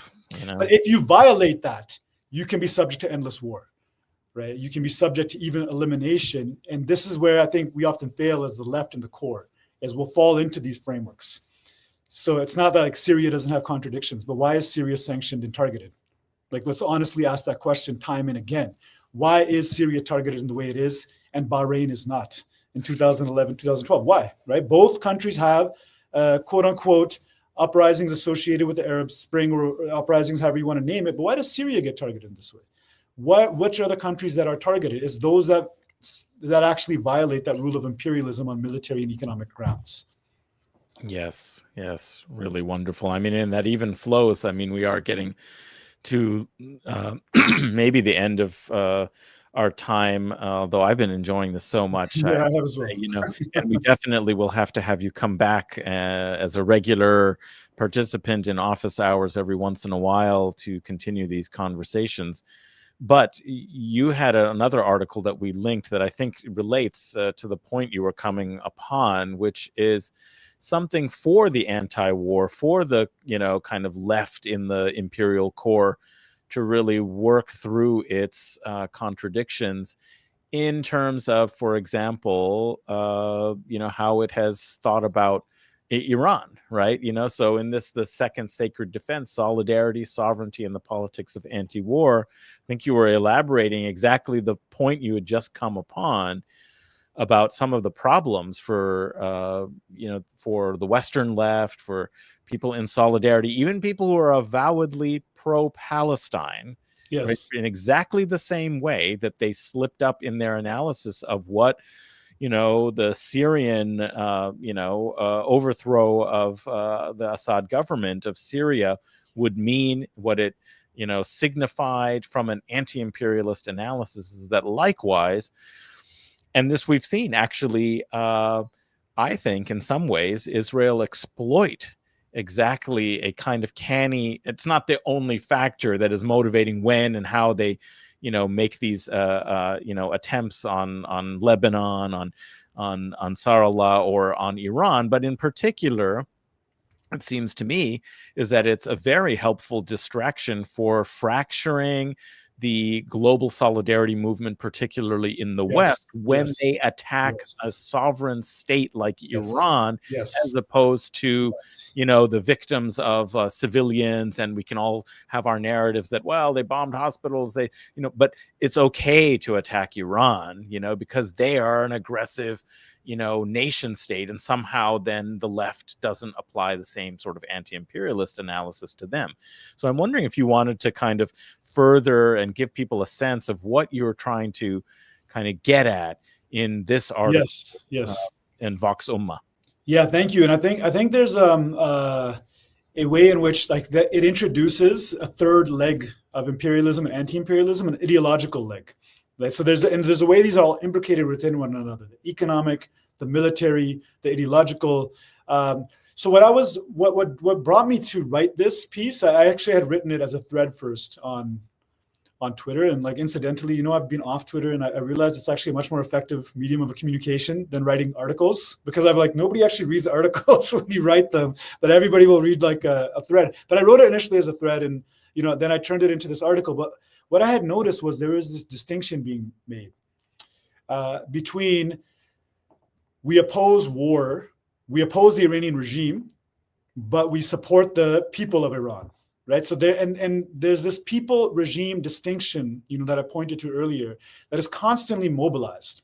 And it's not like it's not important. The concept of the people, though, is a fraught concept. It's a fraught category, and it has a really complicated history. So, of course, for liberation movements, it's important the way that people are mobilized. But we also have to recognize from the 19th century, there's a genealogy of the people, of the category of the people, that's mobilized by the colonizer and the imperialist. So when the British colonize Sri Lanka, for example, they'll do it in the name of the people against a tyrannical king, and they'll end up disarticulating long-standing patterns of authority and governance that are not as neat and tidy as people versus regime, right? So I just saw even the left reproducing this distinction. And why to me that was problematic is because Iran is not being targeted because the imperialists want to target the Iranian people. If they're targeted very specifically because of the specific structure of power, the qualitative form of sovereignty that has been raised up through the Islamic Republic. Now, that doesn't mean, like we were talking about China and the Security Council resolution, that that's the only question. There are many questions, but what's the primary question that bears upon other questions? Even in Iran has never, like Cuba, like other countries, they've never been granted policy space because immediately they're subject to endless war and sanctions because they dare challenge imperialism at its foundations. So this is the primary question with Iran, right? So it's not a question of an abstract general category of the people, because this is something that doesn't exist. People are concrete. They exist concretely in relation to concrete structures of power. So that was one motivation. And then I think before I kind of get into the argument I construct, the point that you make around ideology is very important, because what the imperialists have been wagering on for 4 decades, 5 decades almost, and especially in the last 20 years, is to reorient the primary question away from Zionism and towards Shia, whether what Tony Blair calls the Shia crescent. What should bring states together in the region is not Zionism as the primary destabilizing force, but the Islamic Republic as the destabilizing force. And this is in everybody's interest, I'll try to say, right? And the project before Al-Aqsa flood in September 2023, and the genocider in chief, Netanyahu, he's there giving the celebratory speech saying the Arabs are with us now. The primary enemy is Iran. So there is this component that's military, economic, and ideological, and it can extend to the Hezbollah defeat of Israel in 2000 and 2006, but it can also extend to the Iranian Revolution, because the Iranian Revolution is a shot fired against U.S. military supremacy, but also that oil-dollar relationship. The 1979 revolution really challenges all of that. So since then, there's this gambit to shift the primary question to either Iran, authoritarianism, or even the Shia-Sunni split, right? This is something that I think is fueling the way the West intervenes into the Arab Spring, right? The way they try to target Syria in a particular way with Iran behind them, right? They try to say the problem is this Shia crescent. But the point I was just trying to drive home is, sure, there are contradictions. Not everybody's going to be happy with any state formation. Iran has class contradictions that have emerged because of the program of development that has emerged in relation to sanctions, so forth, right? But the primary question is, it's being attacked. We should have clarity as to why it's being attacked. It's being attacked because it is, to use that language you use, a key source of strategic depth for the region, right? Like it is not controlling proxies. It is an axis that moves in relation to one another. But Iran is a key source that helped in the diffusion of knowledge and capabilities, right? And they're trying to get to that. And there should be absolute clarity on that point. And I would just say briefly, this is also why we need to actually re-engage the DPRK, the Democratic People's Republic of Korea, because the DPRK is a state that historically served also as a bedrock of strategic depth, because the Iranian weapons production capabilities come from DPRK. So similar thing, why is DPRK subject to endless war, to sanctions? It's not because America has any interest in the internal character of the North Korean state, but again, we should be really humble in the West to understand that that is also a state that has been besieged for decades, that was subject to genocidal war, that continues to be subject to genocidal sanctions. So similar, I think North Korea and Iran are on the axis of evil under George Bush for a particular reason. And I think that's a point that the left often is easily confused on. And so it's, again, to come to the ACE question, what brings us together as a collective is to come to these primary questions, right? So then what is our, not maybe duty is too strong of a word, right? But what should we be oriented on? Well, how do we work to problematize the sanctions regime, right? Like if it is our states that are inflicting these sanctions, then okay, well, we are here. What is the political project? What is an anti-sanctions project that can address imperialism at its foundational level? So I was trying to get to that point because I was concerned about this people versus regime distinction that was being reproduced by the quote unquote some elements of the anti-imperialist left.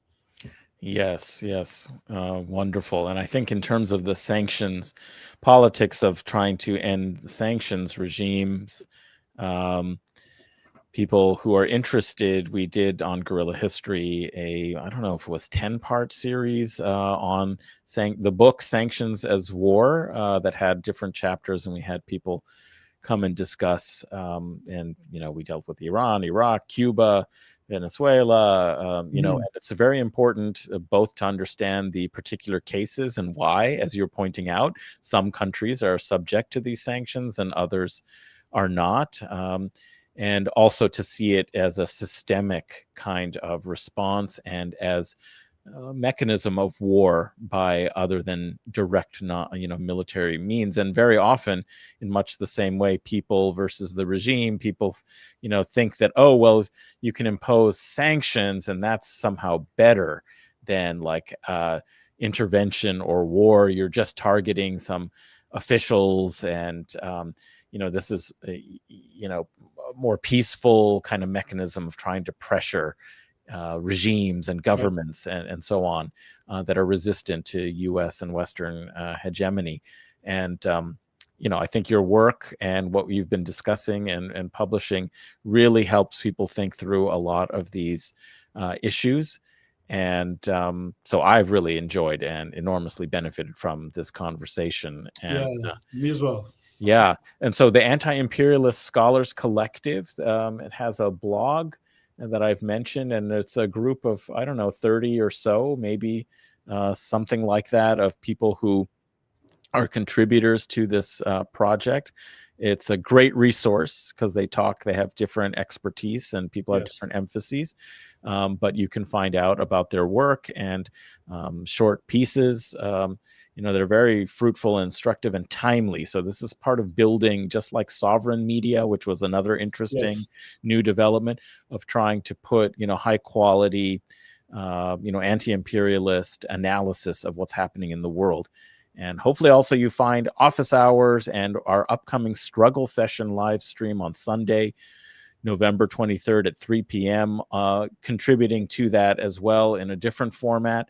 And we'll be having a great discussion with Nerdine Kiswani, my co-host from Guerrilla History, Henry Hakamaki, Mehmet Ali Arslan, who has a podcast in Swedish and English, who's on Twitter a lot and is a great, activist, pro-Palestine and anti-imperialist activist.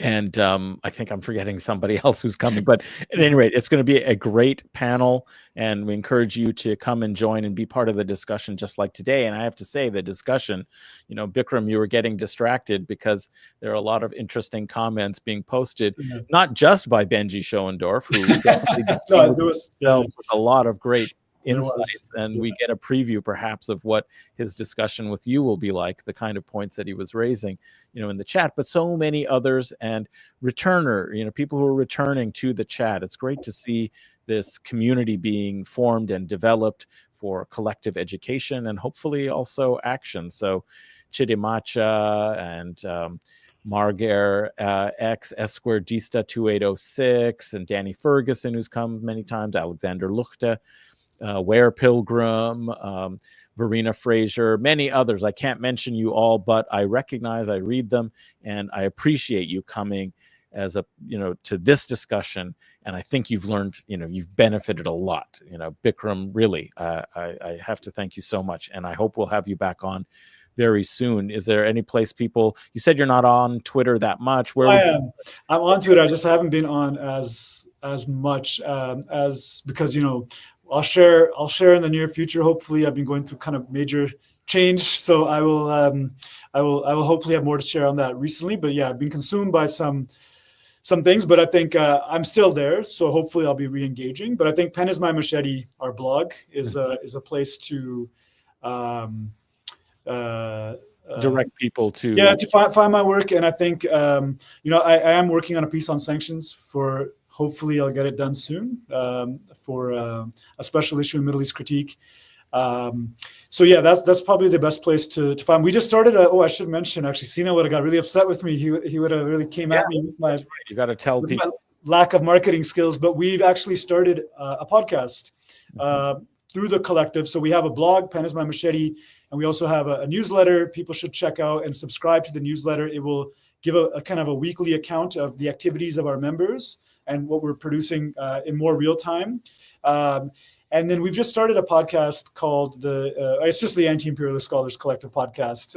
I think you can find it wherever you find podcasts, I guess, and you can find it on YouTube. So yeah, that's what I would say. And I do want to say that I really appreciated the chat. It was very vibrant, and there's a really strong community with office hours. I didn't mean to get distracted, but it was just a really good discussion that was happening. So kudos to everybody in the chat and to you, Adnan, for kind of cultivating this space. And yeah, I hope everybody appreciates that we came out of a 3-hour faculty meeting and we went straight into office hours. And that's a tough thing to have office hours after a faculty meeting, but we did it.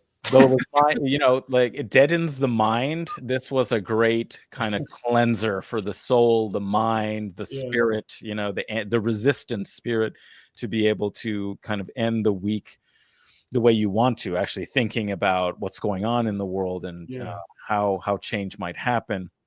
And I have to say that I managed somehow, despite, you talking about essentially military Keynesianism and, humanitarian intervention discourse in colonialist, rationales. I somehow managed not to bring up the Crusades in this discussion. Oh, bring us deep. I'm so fascinated by that part of your research. We'll do that. We'll talk about kind of maybe next time we should talk, because you did allude to, since the 16th century, this kind of imperialist war, and you were careful, Adnan. We're about to do another 2 hours right now.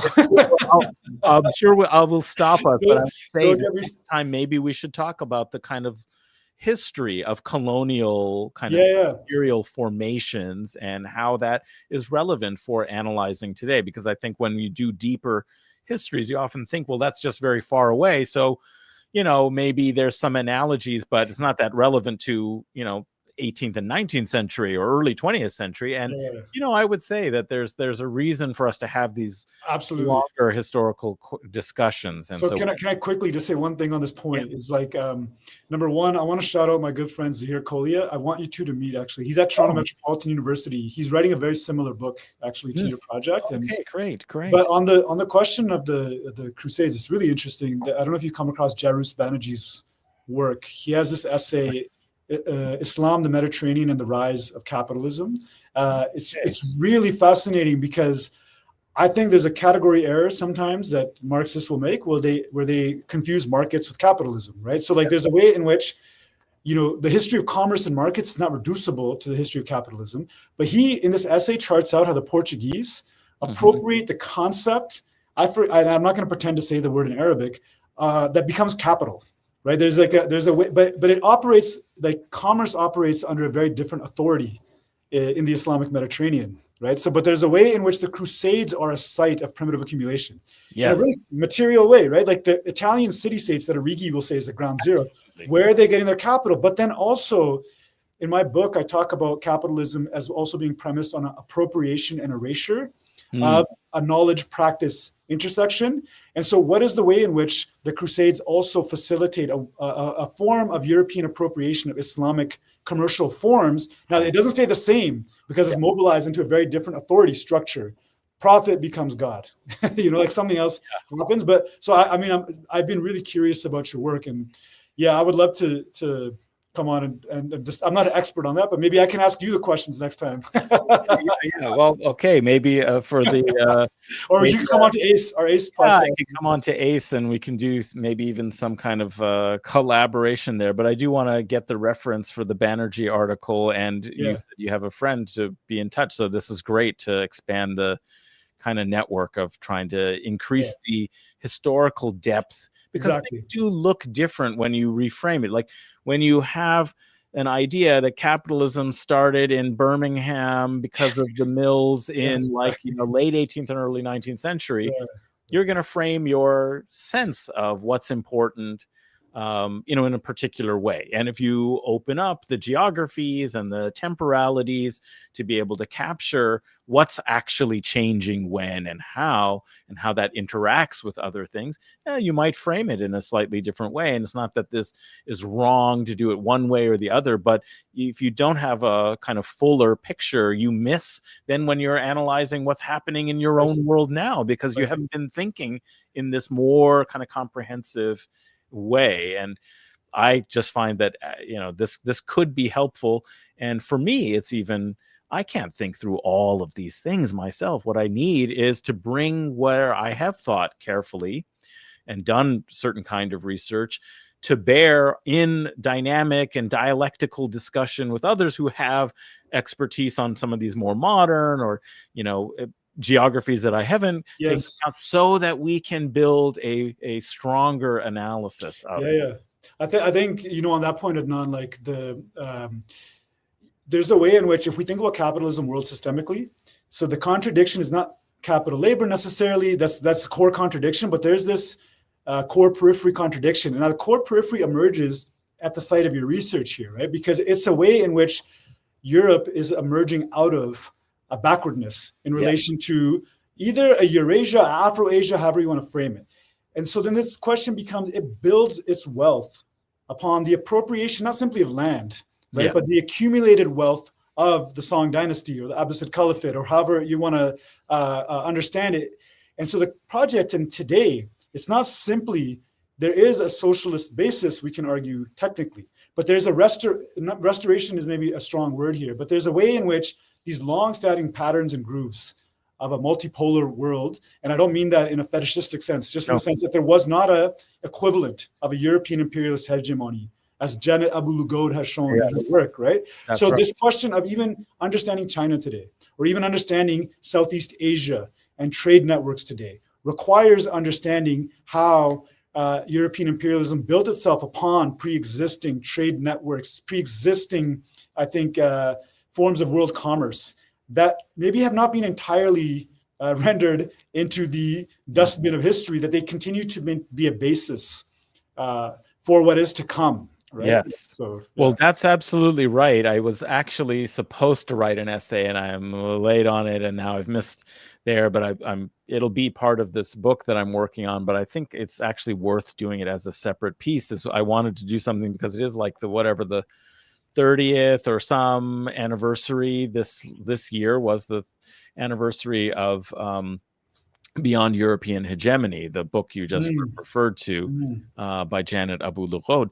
And, she was pretty prescient about certain things, because she mentioned that this wasn't, a period where there wasn't a kind of unipolar sort of world. It was, before Europe becomes the West becomes a unipolar, hegemon dominating through colonialism and imperialism. And so it is, useful and interesting. She could already see that maybe, the world system was changing with, Yes. like late 80s, when she's writing and thinking about this, is that, we're going to be in a phase where there won't be the same kind of architecture of the Cold War, world system, Right. but also really recognizing that whatever kind of supposed unipolarity, I think she already understood that whatever supposed unipolarity was going to come with the, dismantling, maybe self-dismantling, if you want to put it that way, of, the communist bloc, is that it wasn't really going to be a unipolar moment for very long. Yes. I mean, that's not, so at any rate, but I was going to write something about basically how I think she put her finger on something very important, but didn't really elaborate. She has a small line in there where she says, that, the Crusades were really important in some kind of transition. The way she framed it was much more in that kind of classic narrative of like, it opened up markets, it opened up taste to like, trade and interest in these luxury items of the East and spice and so on. And I don't think that's actually the most important. Of course, that's part of what they appropriate. Yes. Of course, the Venetians appropriate when they make Murano glass, they take its Mamluk glass, but they just, kind of stole it and then, developed it in a different direction. But what's important is actually the relation. So Europe gets integrated because of, this opening up. But what's significant for me is it's the terms and conditions under which it tries to integrate is war. Yeah. Not like, let's just trade and yes. like, get the benefits of like, engaging with you. It's like, let's dominate, take over, and erase your, kind of. So, you should write this. A book that I think you would find very helpful conceptually here is Enrique Dussel, The Invention of the Americas. Mm-hmm. He has this really important take that I find, the postmodern turn that had happened was like this rejection of reason and rationality, right? It's like, this is a Western imposition. And Dussel makes this point that actually, the point that you make, he's like, they reject actually rational intercourse between nations. So when they're talking to indigenous peoples in the Americas, they don't seek to conduct commerce or trade. What we reason is that we'd have a reasonable discussion and come to an understanding that might be like a higher rationality through discourse, but they choose violence. And they choose to construct treaties or exchange upon violence. And then the other flip side of that is, I don't know if you've read Mariátegui, the Peruvian Marxist. He has this a book called 7 Essays, and he has one called The Indian Question. He essentially is like coming to Marx's discussion in terms of how you're saying this integration through war. So you don't like transform these countries into capitalist countries. You formally subsume their systems, but now they become subject, an appendage through war to your system. But Mariátegui then says communism in Peru, for example, will be an Incan communism, thinking about this question of historical difference, right? That there is a relevance to the way in which the social forms that had existed that were integrated into European capitalism through war, they can become the basis of what is to come afterwards, right? So I think like that's but I hope you write that. I really, but I saw somebody say, it was probably our guy Benji again, that podcasts are good for ideas, but less for writing.